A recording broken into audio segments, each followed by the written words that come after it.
Olá, só para complementar aquele vídeo anterior, da aula 18, agora na aula 19, vamos falar de um jeito alternativo de você achar o mínimo lá. Você tem os exemplos de pontos e você quer achar aquele parâmetro B que a gente estava falando, você quer achar o B que dá o mínimo do erro, minimizar o erro, a função de erro. Nossa função de erro a gente chama de S, por causa do square, né, de quadrado, nos exemplos até agora. Então, a função SB, ela tem uns parâmetros de B0 até BK que você tem que calcular, e ela é essa função quadrática.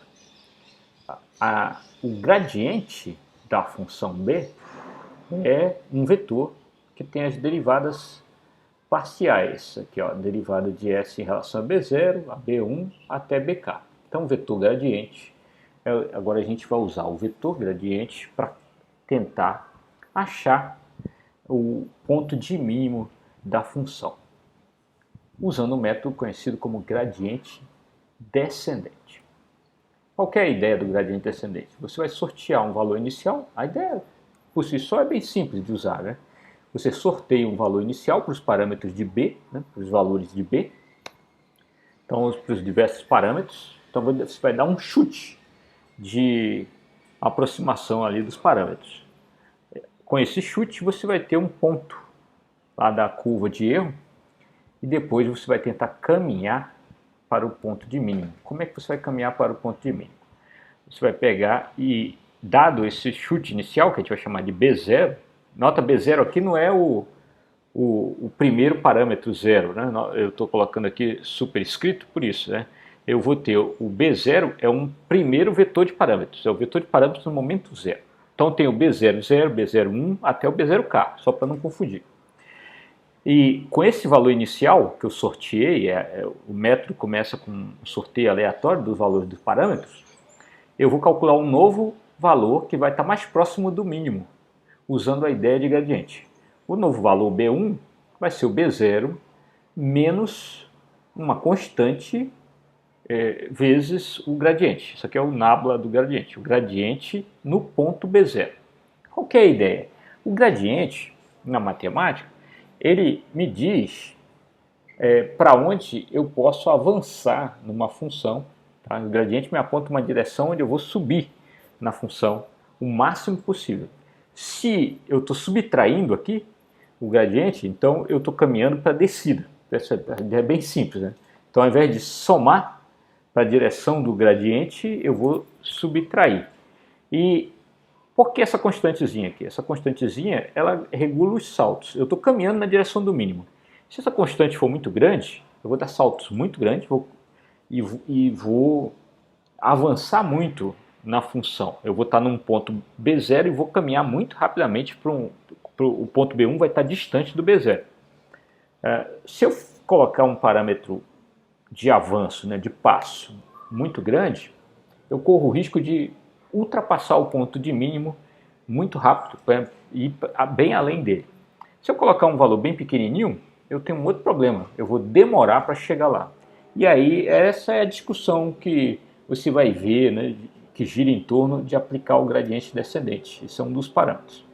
Então, para a gente entender a ideia do algoritmo de gradiente descendente, ao invés de eu só já calcular o ponto de mínimo, que a gente acabou de ver que é caro, né, envolve produto de matrizes e inversão de matrizes com algoritmos que são acima de quadráticos em complexidade, eu vou sortear um ponto inicial, aqui o B0, e com ele, e usando o gradiente, eu vou calcular um próximo ponto, que é o B1.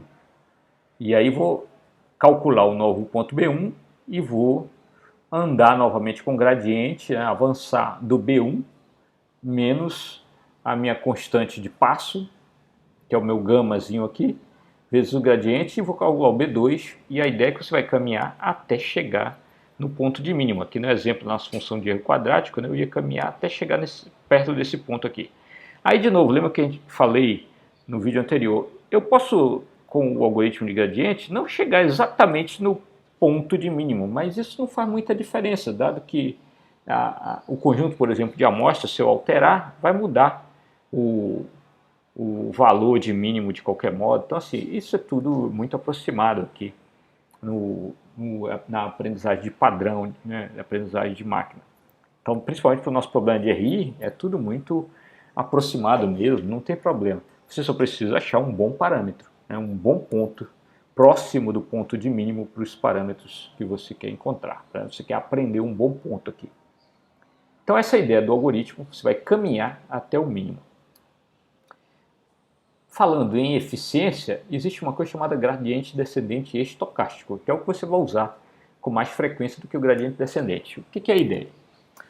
Mesmo para calcular o B1 a partir do B0, o Bn mais 1 a partir do Bn, né, mesmo para calcular eles, eu tenho que aplicar a função gradiente em cima de um monte de pontos. Né, e isso é caro.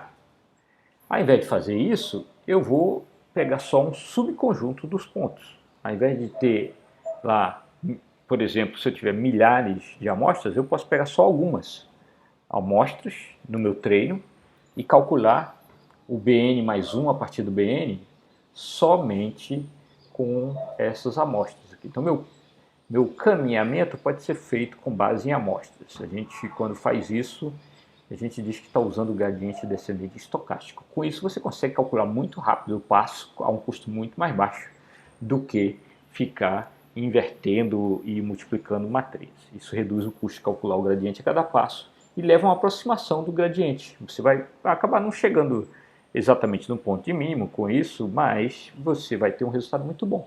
Isso que é importante. Então, na prática, você vai aprender os parâmetros, vai chegar perto do mínimo e vai ter um bom resultado. De novo, para entender mais a fundo, estudar tudo isso mais a fundo, é preciso fazer a disciplina de aprendizagem de máquina. Lá nessa disciplina você vai estudar mais sobre critério de parada e como escolher esse passo no gradiente. Esse passo, por exemplo, ele não é constante ao longo do processo. Ele começa grande e vai diminuindo. E tem técnicas para você escolher o passo a cada ponto. Existem técnicas e muita da discussão sobre machine learning e uso de gradiente descendente gira em torno disso. Como é que eu escolho o passo para avançar e também como é que eu determino o critério de parada. É muito comum, e nos pacotes prontos, que tem já gradiente descendente implementado, você pode aplicar critério de parada como o número de iterações que você vai fazer. Você pode simplesmente, eu vou caminhar com X iterações e paro. Ou então a diferença, o quanto que eu andei de uma rodada para outra. Se eu começo a ver que eu não estou mais avançando muito, eu posso parar. Então, se eu estou caminhando pouco entre os passos, eu posso parar. Tem alguns critérios para decidir se eu quero parar no gradiente descendente. Eu posso tentar ir até uma convergência também.